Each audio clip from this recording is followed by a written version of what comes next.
Hello guys, good morning.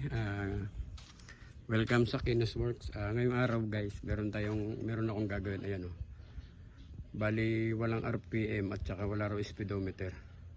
So tara, pakita ko sa inyo kung ano yun.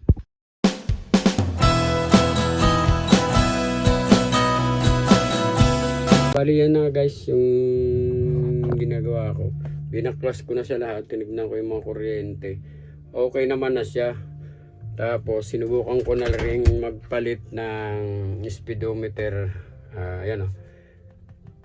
Yung panel yung panel niya nagpalit na rin ako. Tinignan ko rin, wala pa rin. So walang RPM, walang speedometer, ganun pa rin. So chichikin ko ngayon siya kung saan. Kasi nga yung kuryente naman niya okay naman, yung mga fuse niya okay naman. Yan, nakasaksak naman lahat ng lahat naman ng mga sakit, nakasaksak sila doon sa mga saksakan, okay naman. So ang titignan ko naman ay sa makina, yung mga sensor. So taas natin yung ulo tapos titignan ko yung mga sensor. So guys, dito na tayo sa ating camshaft sensor ito. Nasa likod siya ng makina. Bali isa rin to sa para sa mga pag-start, yung hard starting o hindi, dito rin yan. Tapos baka dito rin yung makukuha yung RPM nya. So babaklasin natin to. Gis lang naman ito. So tatanggalin ko. So ito na guys, natanggal ko na siya. Ito yung forma ng camshaft sensor yan. Tatlo yung niya, tatlo, 1, 2, 3. Tapos napansin ko, parang inamag na. Siguro na to, pumutok na. So parang pundi na to, ng sensor na to. Papalitan natin to pansamantala para makita natin kung i-start na siya na mabilis. Tapos gagana yung RPM. Tapos pagpapabili ako nito. So yan na. Kakabit ko muna yung isang camshaft sensor doon para tingnan ko kung i-start. So yan na guys, naibalik ko na siya. Nalagyan ko na siya ng bago.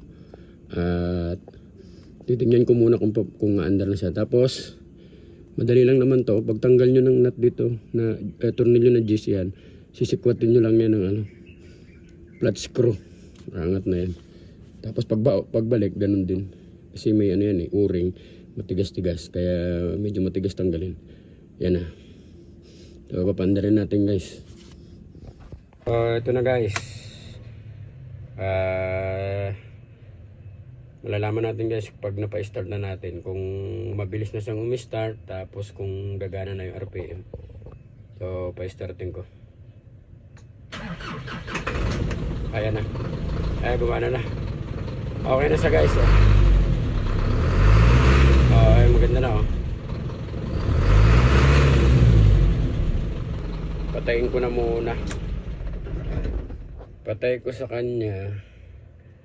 At kung mga pala nakita nyo, ayan bali indicator siya nung speedometer. So guys, na-remap na rin to. So yung RPM nya mataas na.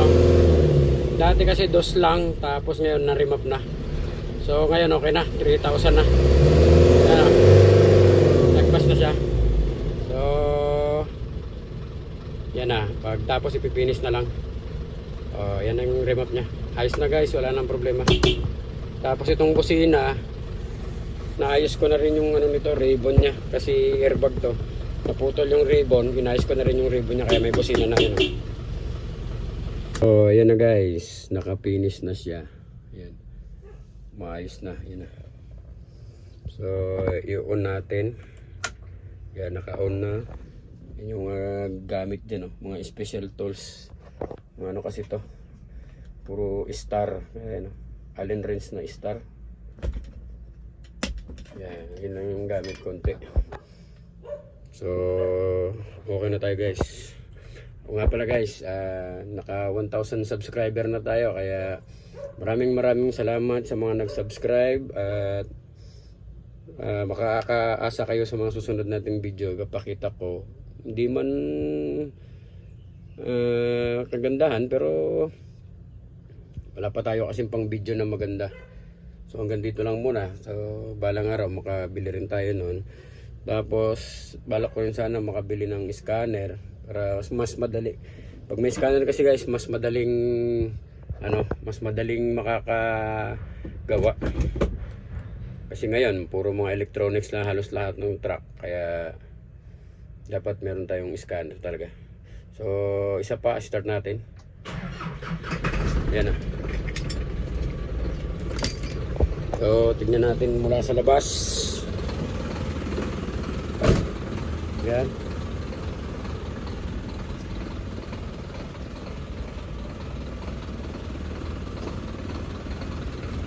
So hanggang dito na lang guys.